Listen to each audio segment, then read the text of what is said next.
नमस्कार। Rajveer Singh Solanki the pillar के लिए ओल्ड पेंशन स्कीम ओपीएस के तहत सरकारी कर्मचारियों को रिटायरमेंट के बाद उनकी आखिरी सैलरी का 50% पेंशन के रूप में मिलता था। जीपीएफ का भी प्रावधान था, लेकिन 2004 में एनडीए की सरकार ने ओल्ड पेंशन स्कीम को समाप्त कर दिया। इसकी जगह पे एनपीएस यानी न्यू नेशनल पेंशन स्कीम लेकर आई थी। इसके बारे में चर्चा करेंगे डॉक्टर दीपेंद्र चाहर से। पुरानी पेंशन क्यों समाप्त की और नई पेंशन जो लागू की एनपीएस, उसमें क्या अंतर है और क्यों नहीं चाहते कर्मचारी न्यू पेंशन स्कीम। जी डॉक्टर साहब, बहुत बहुत स्वागत है आपका द पिलर पर। जैसा कि पुरानी पेंशन स्कीम की जो चर्चा हम कर रहे हैं, पुरानी पेंशन स्कीम में जीपीएफ की भी व्यवस्था थी। उस पुरानी पेंशन स्कीम में जो आखिरी माह का वेतन था उसको 50% गारंटी के तौर पर मिलता था, वो अब नहीं मिलता है। उससे पहले पूर्व में भी एनपीएस जब लागू हुआ तो आंदोलन चले। उस आंदोलन में 3 सुधार भी हुए। जैसे अभी हम कहें कि आज की स्थिति में एनपीएस में उस समय पर एनपीएस में जो आरसेट था उसको पेंशन, फैमिली पेंशन उसको नहीं मिलती थी। अगर कोई कर्मचारी जो है ना नौकरी के समय पर अगर चल बसता है तो उसके परिवार को फैमिली पेंशन नहीं थी। लेकिन बीएमएस के आंदोलन के कारण से वो फैमिली पेंशन उनको मिलना शुरू हुआ। एक उसमें ये था कि जो हमारा कंट्रीब्यूशन 10% करता है, पहले जीपीएफ में 10% नहीं करता था। अभी जीपीएफ जो न्यू पेंशन स्कीम है उसमें 10% हमारा कर्मचारियों का शेयर पेंशन स्कीम में 10% कर्मचारियों को करता है, वो बाद में पेंशन के रूप में भुगतान मिलता है। फिर वो हाँ मिलता है, लेकिन उसमें भी 10-10 का शेयर था। आगे चल के सरकार ने संगठनों की मांग को मानते हुए इसे 14% सरकार ने किया। 14% सरकार की ओर से करता है, 10% कर्मचारी का शेयर करता है। नहीं, मेन आपको क्या लगता है कि पुरानी पेंशन स्कीम बहाली की बात होती है, बार बार बहुत सारे आंदोलन हुए हैं और अभी देखा होगा विपक्ष के साथ में मिलकर के ओल्ड पेंशन स्कीम के लिए रामलीला ग्राउंड दिल्ली में बहुत जबरदस्त आंदोलन हुआ था। वो अलग बात है, न्यूज चैनलों ने नहीं दिखाया था। नहीं, आपकी दोनों ही बातें जो है ना थोड़ा सा अलग हैं। भारतीय मजदूर संघ गैर राजनीतिक है, इसका किसी पार्टी से कोई लेना देना नहीं। पहली बात तो ये है, बार बार इसको किसी पार्टी से जोड़ना ये ठीक नहीं है। अभी हमने अपनी मांग को लेके उत्तर प्रदेश में आंदोलन किया है, तो दिल्ली में भी केजरीवाल की नीतियों को लेके हमने आंदोलन किया है। ऐसे ही केंद्र की जो कुछ नीतियां हैं उनके खिलाफ हम आंदोलन करते हैं, चाहे वो निजीकरण की बात हो, चाहे वो पब्लिक सेक्टर के लिए निजीकरण जो आ रहा था उसके भी विरोध में हमने किया आंदोलन 17 नवंबर को पिछले वर्ष। और इसी प्रकार से ओल्ड पेंशन स्कीम हमारा मुद्दा है। ओल्ड पेंशन स्कीम में जो सुधार हुए हैं वो भी भारतीय मजदूर संघ के कारण से हुए हैं। बाकी के लोग राजनीतिक रूप से राजनीतिक मंच पर बैठ के सारी पार्टियां आने वाले चुनाव के लिए वो इस तरह के आंदोलन करती हैं, उनका कर्मचारी से कोई लेना देना नहीं है। हमारा ये मानना है कि ये कर्मचारी के हित में नहीं है, इसीलिए इसको बदला जाना चाहिए और ओल्ड पेंशन स्कीम सभी कर्मचारियों को मिलनी चाहिए। आपने बिल्कुल कहा, ओल्ड पेंशन स्कीम कर्मचारी को मिलनी चाहिए, क्योंकि अभी देखा होगा हिमाचल इलेक्शन में वायदा किया था कांग्रेस ने कि हम ओल्ड पेंशन स्कीम लागू करेंगे, और वहाँ पर हिमाचल में कांग्रेस आने के बाद में लागू कर दी गई। राजस्थान में कांग्रेस सरकार है, उन्होंने लागू कर दी गई। तो जातिगत गणना, ओपीएस, ऐसे मुद्दे हैं जो सरकार के लिए सत्ता में आने के लिए राजनीतिक पार्टियों के लिए हथियार बनते जा रहे हैं। तो ऐसा तो नहीं है आप भी मतलब इसमें शामिल होने वाले हैं? नहीं नहीं, हमने कहा सत्ता परिवर्तन में भारतीय मजदूर संघ का कोई योगदान नहीं है।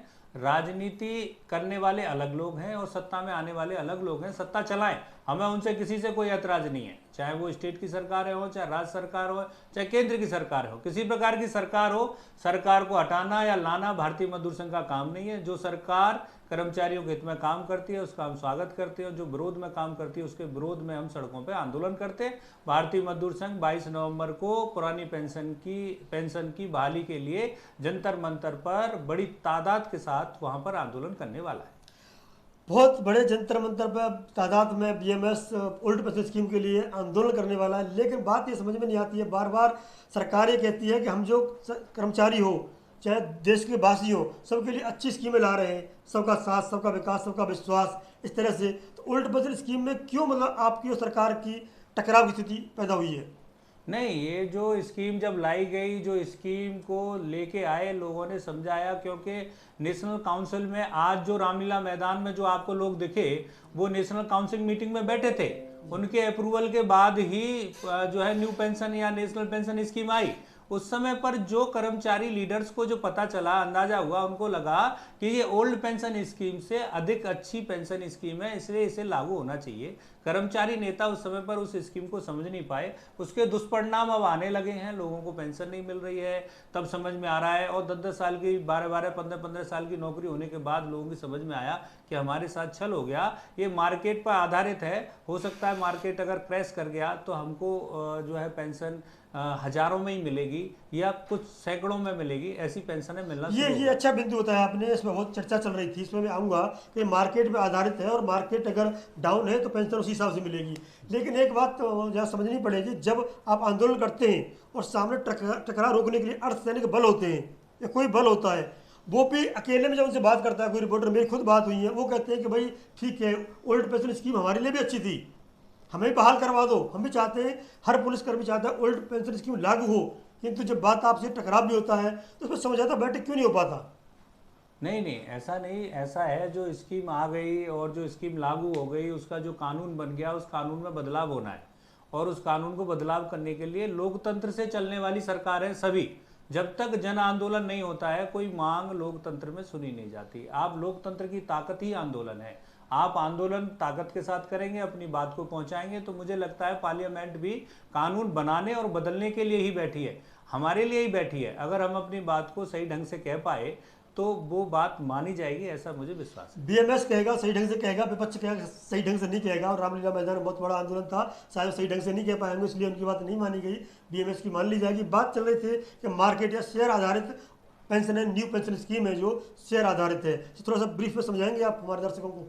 हमारा जो पैसा है वो एजेंसी हैं जो मार्केट में है, उनको वो जो शेयर करता है उस पैसे को उसमें लगाया जाता है, उस स्कीम में, डेवलपमेंट में उस कंपनी को वो पैसा दे दिया जाता है। उसके शेयर के साथ साथ हमारा गारंटी इसमें पेंशन में नहीं है, विशेष तौर पर ये बात है, अगर गारंटी अगर इसमें मिले, जैसे हम कह रहे हैं कि पुरानी पेंशन स्कीम में 50% की गारंटी थी, लास्ट मंथ की सैलरी का 50% मिलेगा, ऐसी गारंटी अगर एनपीएस में होती है और महंगाई भत्ते के साथ, महंगाई भत्ता हमारा प्राइस इंडेक्स महंगाई भत्ते के साथ जुड़ता है, तो ये न्यू पेंशन स्कीम भी पुरानी पेंशन स्कीम जैसी हो जाएगी। कुछ सुधारों की आवश्यकता, अगर सुधार भी होगा तो ओल्ड पेंशन स्कीम और नेशनल पेंशन स्कीम में ज़्यादा अंतर नहीं रहेगा, लेकिन गारंटी चाहिए, क्योंकि अगर गारंटी नहीं है तो उसका आगे का परिवार, उसका कैसे चलेगा, उसका खर्चा कैसे चलेगा, वो समझ से परे है। इसलिए भारतीय मजदूर संघ सड़क पर है। मजदूरों की समस्या नहीं, बहुत सारे कर्मचारियों के, अधिकारियों की समस्या है, ये ओल्ड पेंशन स्कीम है जो हम बात इसमें करेंगे कि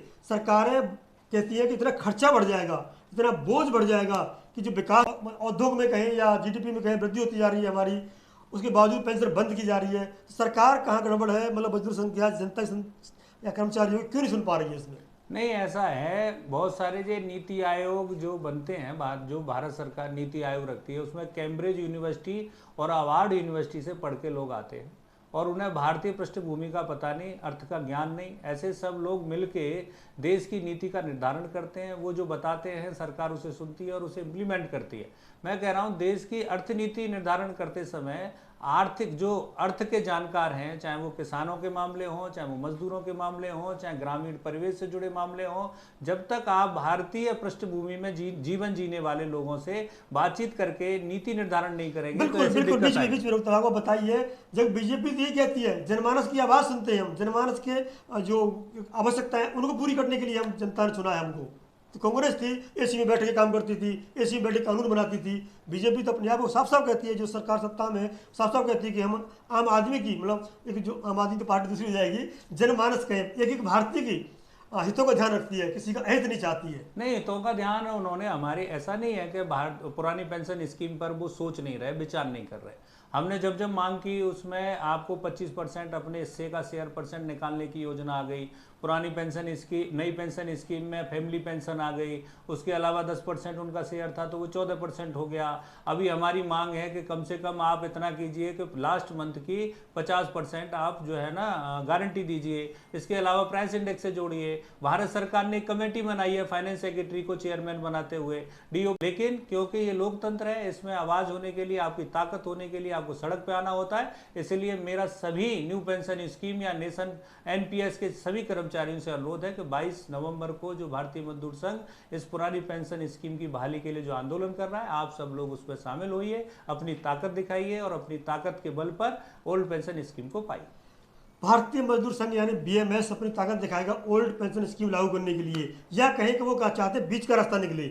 जबकि बाकी पार्टियां, विरोधी पार्टियां कहती है ओल्ड पेंशन स्कीम लागू हो, किंतु बीएमएस चाहता है कि बीच का रास्ता लागू हो, न्यू पेंशन स्कीम में गारंटी मिले, न्यू पेंशन स्कीम में इस तरह का गारंटी मिले कि लोगों को 50% लास्ट तनख्वाह का 50% चाहते हैं, और साथ में जो कॉस्ट इंडेक्स जो कहते हैं मार्केट में उतार चढ़ाव रहते हैं जो, उसका भी मतलब मार्जिन मिले इनको, इस तरह से लागू की जाए। यानी कि बीच का रास्ता निकालने का प्रयास किया जा रहा है, कर्मचारी खुश रहे और सरकार बहुत ज़्यादा आर्थिक बोझ न पड़े, इससे विकास की गति धीमी पड़े। इसी को ध्यान में रखते हुए आप कमेंट में लिखें, हमें बताएं क्या ओल्ड पेंशन स्कीम या न्यू पेंशन स्कीम में क्या अंतर समझते हैं आप, और कौन सी अच्छी स्कीम है, या जो चौधरी साहब ने बताया है, दीपेंद्र चार्जी ने बताया है कि इसमें ये कर्मचारियों को लाभ होंगे खासतौर पर। इस ओल्ड पेंशन स्कीम की मांग के तहत जंतर मंतर पर धरना देने वाले हैं, तो हम भी पहुंचेंगे। आप भी जुड़े रहिए द पिलर के साथ में। जय हिंद, जय भारत।